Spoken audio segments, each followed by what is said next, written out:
Hello and welcome to Pokemon Horizons episode 61 review.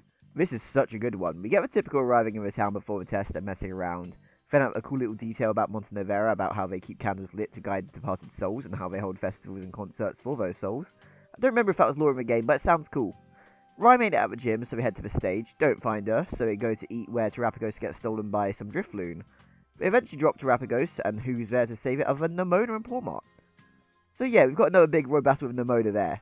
You know, I'm pretty excited to see where that'll lead. We're definitely going to get a big battle between them at some point. Back up at stage, they don't find Rhyme after Roy shouts out, so MC Sledge challenges Roy in the meantime. It's a pretty cool little match, and I love seeing Sableye in action as they give it some erratic movements.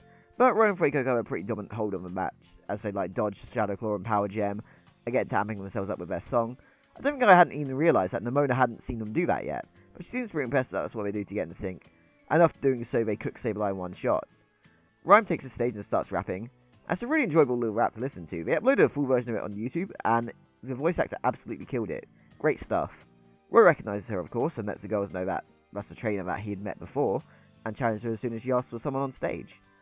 I definitely enjoyed seeing their interactions as they are matched up by chance, and Roy has the chance to say that they met Annihilate, and of course, before they get to do the test, Rhyme challenges Roy to a rap battle.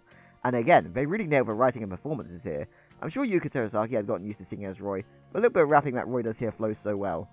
It's great to see Rhyme ask what Terastal means to Roy. For him, it's something about helping get closer to Rayquaza, and they start a battle with Kilowattrel vs Houndstone.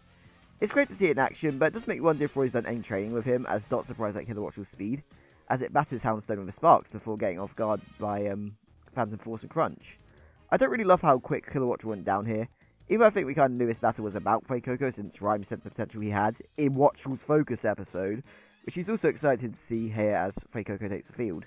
Roy and Fuecoco sing, which Rhyme tries to take advantage of, with Nemona also looking on more focused as they go on to collide with Flame Charge and Crunch, with Fuecoco then catching Houndstone off guard with Flamethrower as it tempted a Phantom Force.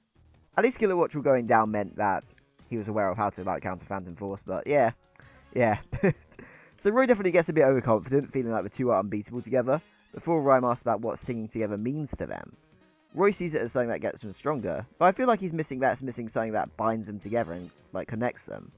Rhyme accepts it for a moment, though, and sends out her Toxtricity, and oh my god, is it finally good to see one of these in a proper battle situation?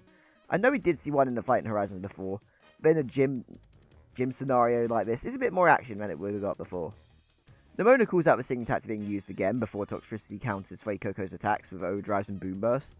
It's kind of a really great narrative here with Toxtricity's ability Punk Rock coming into play. It powers up sound moves, of course, but it also weakens incoming ones like Fuecoco's Disarming Voice. I feel like it really positions Rhyme and Toxtricity as the perfect wall for Roy and Fuecoco to overcome. Who's got the strongest song? Rhyme starts a counterattack, which Roy responds in kind with Terastalizing, which Rhyme also calls out as a move of desperation, and doesn't think Rayquaza is a feasible thing to approach that way before cooking Fuecoco with Venoshock and Overdrive. I really enjoy how Rhyme is critical of Roy here. He has the wrong rhythm and isn't putting Fuecoco's energy to good use. Insanely calling him a failure of partner, failing his test and being told to come back for a rematch after some soul searching. Roy takes that hard, feeling that Fuecoco isn't living up to his potential. Nemo takes a look back at Rhyme, and that's where we end. And I am so excited to see where this leads. Because that's going to be some great development for Roy. So this was definitely an intense one. You got Roy gaining confidence and of course feeling better than ever about his bond with Fuecoco, only for Rhyme to absolutely just dominate and tear it down, as she sees great things ahead for Fuecoco. But she has to assess based on the trainer as well. So with Roy straightforwardly thinking they can use the same sort of plan and freak out and panic when they get cornered, it makes it kind of fair that she failed them. And obviously that probably did lead to her think that Roy isn't fit for Fuecoco, but it certainly leaves me curious how the rematch is going to go and how Roy will earn that respect back. In general, I really enjoyed Rhyme's portrayal here. She was a gym lead that made a pretty good impression while playing the game, and they made her wise and capable of guiding trainers. She's absolutely fair in implying that Fuecoco is not a problem, it's Roy that's lacking something, which is a good angle to take.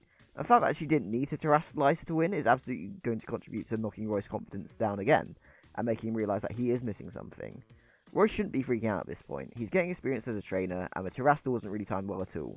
The fact that Rhyme prevented Fuecoco from even attacking once after Terastalizing was crazy. And to speculate a bit, I think once Roy finds what he's missing, it'll be the key to what pushes out the potential at not just Fuecoco, but he has as well, and maybe leads to an evolution. I am mad about Kilowattrel getting hoed though.